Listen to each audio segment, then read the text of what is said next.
The Colorado Department of Public Health and Environment's Office of Suicide Prevention says our state's suicide rate for kids and teens has fallen to the lowest it's been since 2007. Fox 1's Aaron Bowling breaks down why we could be seeing this drop.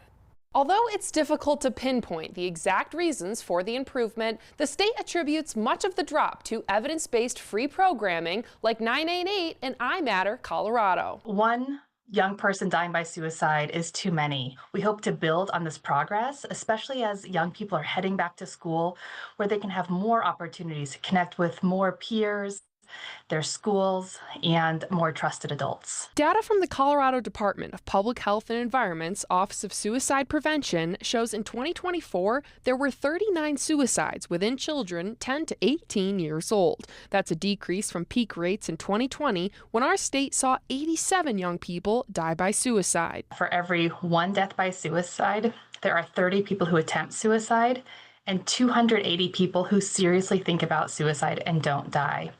That means that the vast majority of people who feel suicidal have the supports in place and are able to navigate that really difficult experience.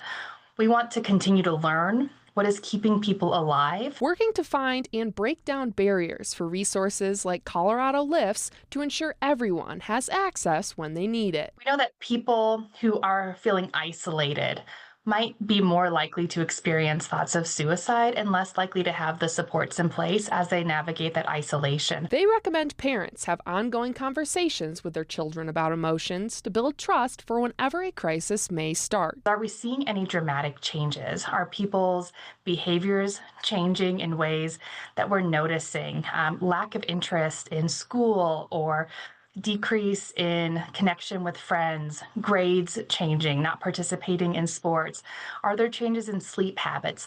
All of those are important opportunities for us as adults to ask a young person what might be going on and explore further what might be driving some of those changes. If you or someone you know is struggling, regardless of age, you can call or text 988. Fox21news.com also has many resources for suicide prevention. Back to you at the desk.